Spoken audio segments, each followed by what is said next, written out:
درې مسافر ملګري. د عبدالله بن عمر رضی الله عنه څخه روایت دی. دی وایي ما د نبی اکرم صلی الله علیه وسلم څخه اورېدلی دي چې فرمایلی پخوا زمانه کې درې کسان په سفر روانو. شپه پرې راغله نو یو غار ته ننوتل.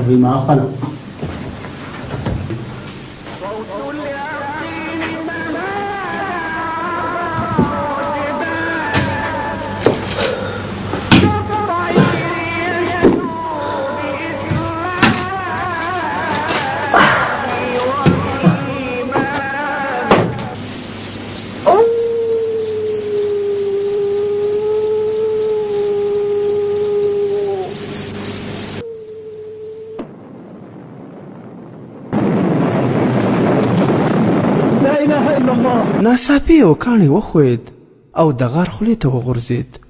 د غار خوله بنده شوه.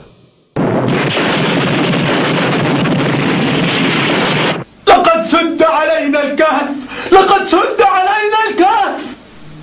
هيا ادفعوا ادفعوا يا الله يا الله يا الله. دوی چې هر څومره خپل کوششونه وکړل کاڼی لرې نه شو.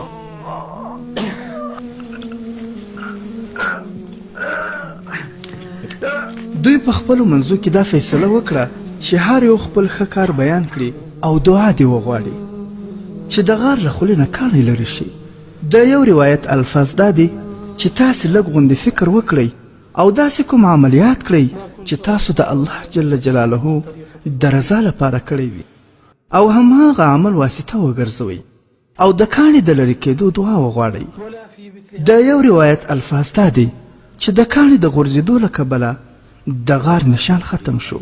هیڅوک نه پوهېدو چې چېرته یو. په هغو کې یو تن وویل یا الله زما مور و پلار ډېر سپینګیري او ضعیفه شوي وو او ما د شپې د خپلو اولادونو څخه مخکې اول هغو ته شیدې ورکولې. یوه ورځ را باندې غره کې د لرګو په تلاش ناوخته شو. ماښام چې راغلم هغوی ویده شوي وه. ما څاروی ولوشل او چې هغوی ته مې د شیدو پیاله یوړه دواړه ویده شوي وو. راویښول مې مناسب ونه ګڼل او د دوی څخه مې اول خپل اولادونو ته شیدې ورکول هم خوښ نه کړل. ورته ولاړ وم چې خپله راویښ شي. اولادونه مې په پښو کې لغړېدل او ژړېدل تر څو چې سهار شو او هغوی د خوبه څخه راپاڅېدل.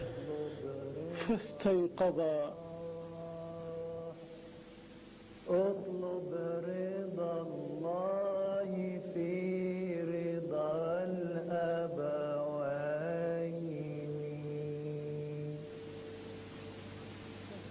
فرضاهما. زه ورته انتظار وم بیا هغوی خپلې شیدې وڅښلې.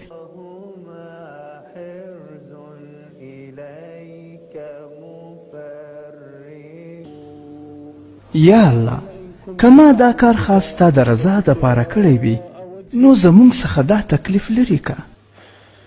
ففرج عنا ما نحن فيه من هذه الصخرة.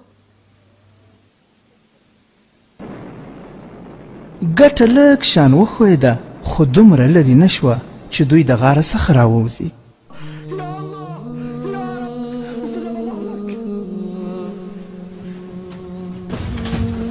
الغوث النجدة الغوث النجدة الغوث أدركونا يا لا يسمعنا أدركونا يا ناس أدركونا الغوث الغوث أنجدوا. بیا بل وویل یا الله زما د یو تره لور وه چې ما ته د ټولو خلکو څخه ګرانه وه او په بل روایت کې دي چې دومره ډیره مینه مې ورسره وه څومره چې انتهایي مینه یو سړی د یوې ښځې سره کوي. ما به ورڅخه د وصل تقاضا کوله خو هغې به انکار کاوه تر دې چې هغه په سخته قحطۍ کې مجبوره شوه. زما څخه یې څه پیسې وغوښتې. ما په دې شرط 6 دیناره ورکړل چې زما خواهش به پوره کوي. هغې ومنله.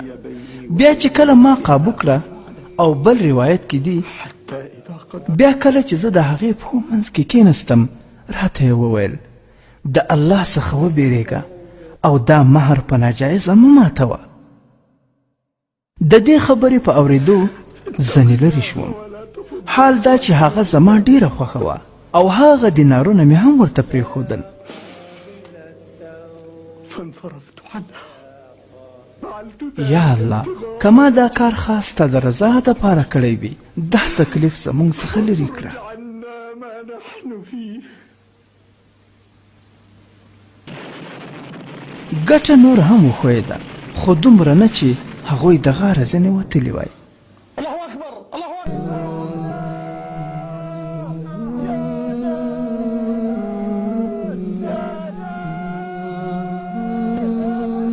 دریم وویل یا الله، ما د یو کار دپاره څه مزدوران نیولې وه، نورو ته مې خپله مزدوري ورکړه، خو یو سړی ولاړی، د هغه مزدوري راسره پاتې شوه. ما د هغه په پیسو تجارت شروع کړ او د هغه مال ډیر زیات شو.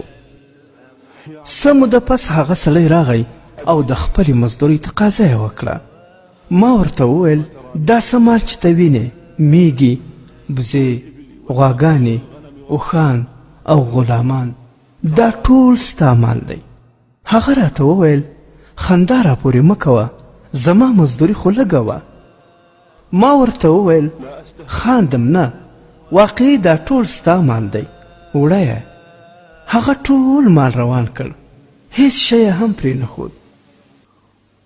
اللهم إن كنت فعلت ذلك ابتغاء وجهك.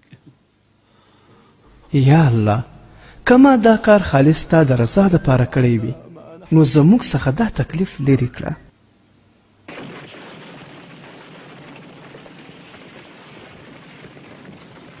ګټه لرې شوه او د غار خوله مکمل خلاصه شوه.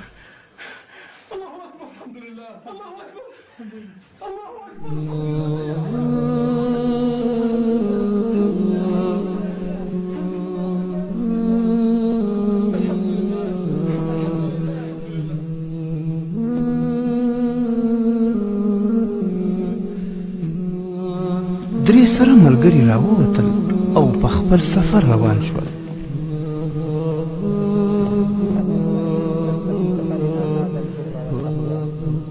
ګرانو مسلمانانو، دا قصه مکاشفة القلوب کتاب د بخاري شریف او مسلم شریف څخه را نقل کړې ده.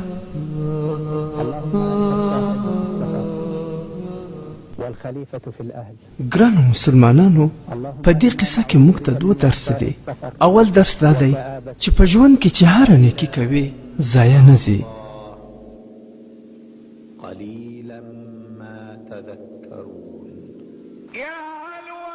او دویم درس دا دی کله چې هم په تکلیف کې شي، الله سبحانه وتعالی ته خپل نیک اعمال وسیله کوه.